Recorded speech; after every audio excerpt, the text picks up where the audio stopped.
Welcome back to Kindness Chronicle, where real stories of compassion, courage, and unexpected twists restore your faith in humanity. If you're new here, don't forget to subscribe, hit that bell icon, and stay with us until the end because today's story will leave your heart heavy and your soul inspired.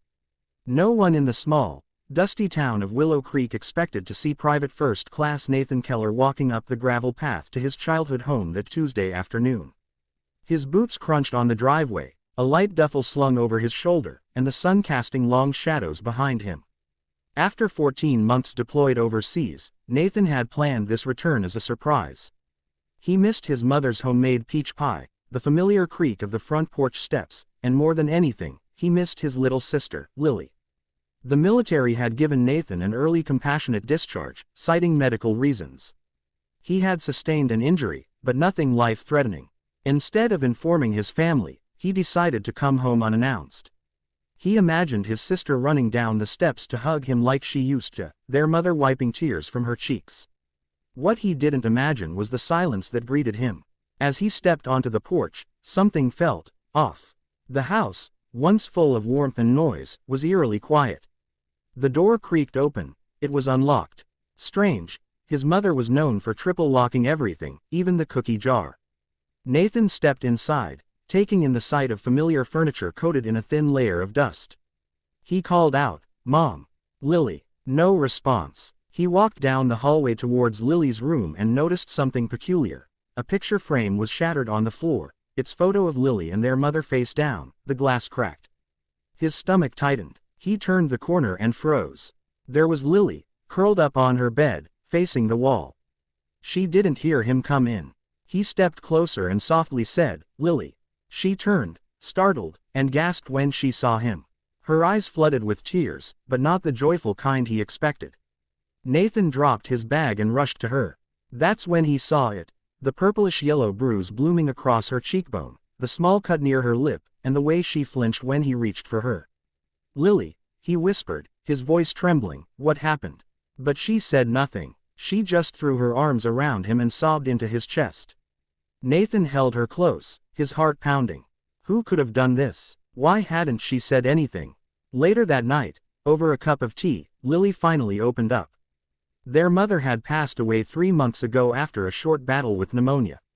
Nathan's commanding officer had tried to reach him, but in the chaos of war and miscommunication, the message never got through. After the funeral, Lily had nowhere to go. Their relatives were distant, both geographically and emotionally. That's when a man named Rick entered her life, a man their mother had dated briefly a few years back. He showed up offering help, claiming he wanted to make sure Lily wasn't alone. He moved into the house under the pretense of protecting her, but it didn't take long before his true colors surfaced. He controlled every aspect of Lily's life, who she talked to, where she went, even what she wore.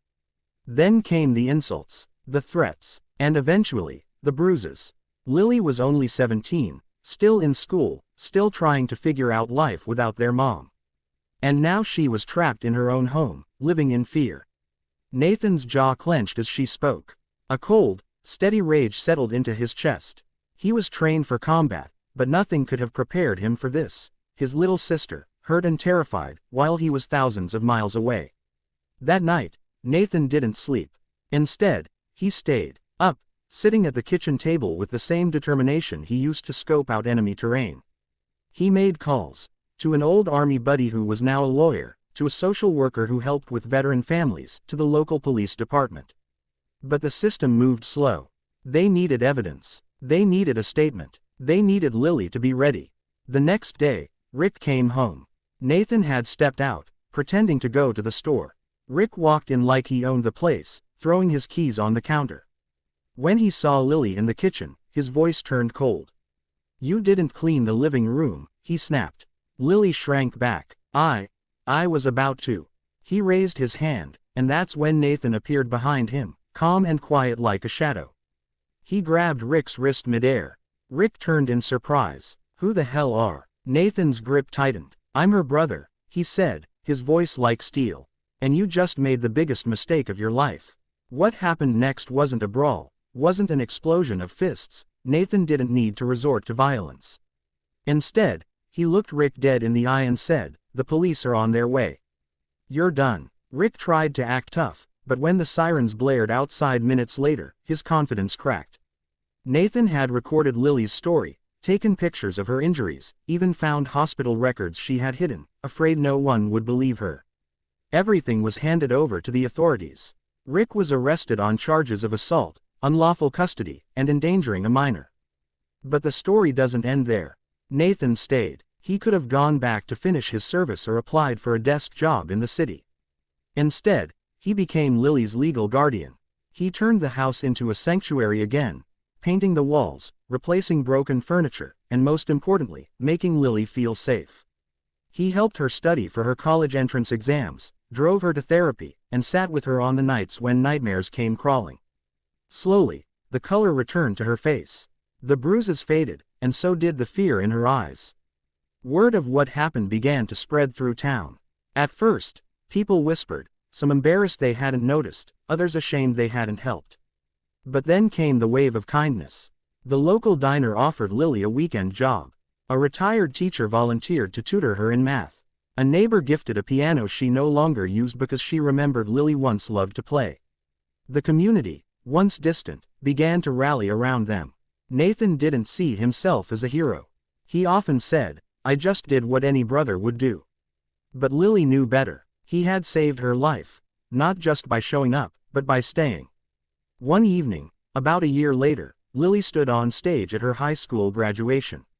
She was valedictorian. Her speech was short, but powerful. She looked out at the crowd and said, "Sometimes, life knocks you down so hard, you forget how to breathe.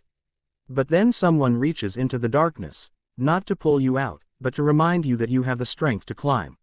My brother reminded me of that, and I'll never forget it. The crowd gave a standing ovation.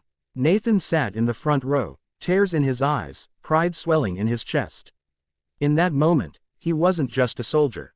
He was a brother, a guardian, and a symbol of what true kindness and courage look like. Lily went on to college with a scholarship.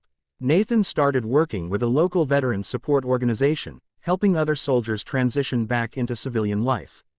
He gave talks about PTSD, family support, and the importance of community. And every Sunday, they still sat on the porch together, drinking lemonade, watching the sunset over Willow Creek, no longer broken, no longer afraid, but healing. Together, this story reminds us that heroes don't always wear capes. Sometimes they wear dusty boots, carry invisible scars, and show up at the exact moment they're needed most. Sometimes, a simple act of coming home can change everything. Thank you for watching Kindness Chronicle. If this story touched your heart, leave a comment below and let us know what part moved you the most. Don't forget to like, share, and subscribe for more true stories that celebrate the power of kindness, compassion, and family. Until next time, stay kind.